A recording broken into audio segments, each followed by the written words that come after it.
Olá, queridos, graça e paz. Nós estamos iniciando mais um Desvendando a Bíblia. E no episódio de hoje nós vamos retratar um dos momentos mais importantes da história da humanidade, a morte de Jesus na cruz. Enquanto nosso Senhor Jesus morria na cruz, algo extraordinário acontecia no Templo de Jerusalém, e isso mudou tudo para sempre. E agora nós vamos ler o Evangelho de Mateus, capítulo 27, versículos 50 e 51. Diz assim a palavra de Deus: E Jesus, clamando outra vez com grande voz, entregou seu espírito. E eis que o véu do templo se rasgou em dois, de alto a baixo. Para entendermos isso, nós vamos ter que voltar um pouco lá atrás. No Templo de Jerusalém havia um lugar chamado Santo dos Santos, que era o lugar mais sagrado do templo. O Santo dos Santos era o lugar onde habitava a presença de Deus. E esse lugar era separado por um véu grosso e muito alto, de 9 a 10 metros. E esse lugar ele só podia ser visitado pelos sumos sacerdotes uma vez ao ano, quando ele entrava para oferecer sacrifícios pelo pecado do povo. E esse véu, ele simbolizava a separação que havia entre Deus e os homens. E essa separação ela acontecia exatamente por causa do pecado.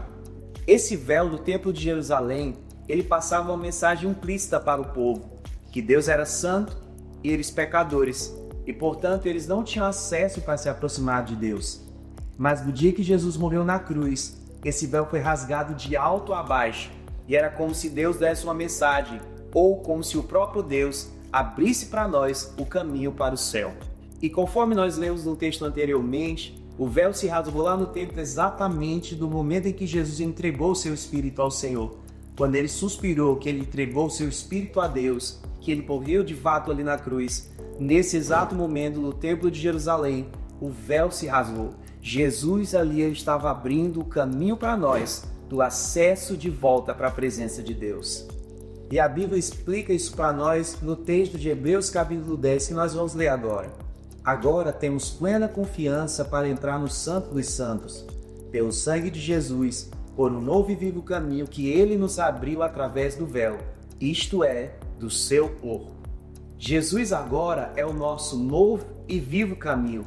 Por ele nós temos acesso direto a Deus. Não precisamos mais de sacrifícios repetidos e muito menos de mediadores humanos. Eu e você podemos nos achegar a Deus exatamente nesse momento.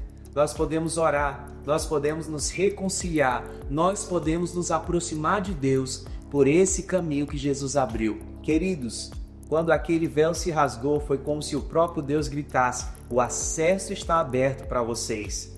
E por causa desse caminho aberto, nós podemos nos achegar ao Senhor, sem culpa, sem remorso, sem acusações. Quando o véu se rasgou ali, era o início de uma comunhão real com Deus. E hoje, com esse véu rasgado, como é que nós podemos acessar a presença de Deus? Simplesmente pela oração. Jesus ele abriu esse caminho para que nós pudéssemos ter uma comunhão verdadeira, simples e real com Deus. Quando nós nos achegamos ao Senhor em nome de Cristo, quando nós nos achegamos a Deus pelos méritos de Jesus, o Pai nos aceita, o Pai nos recebe. Se antes o sumo sacerdote lembrava com o sangue de cordeiros e animais, hoje nós entramos por causa do sangue de Jesus. Então o caminho está aberto, livre. Por causa da cruz, nós podemos acessar a presença do nosso Pai agora, em qualquer hora e em qualquer lugar. Guarde essa verdade no seu coração. Você tem acesso a Deus. Nada mais pode te impedir de acessá-lo, nada mais pode te separar dele. Lembre-se sempre disso. A cruz abriu para nós um caminho novo e vivo. E por causa disso, nós podemos nos achegar a Deus.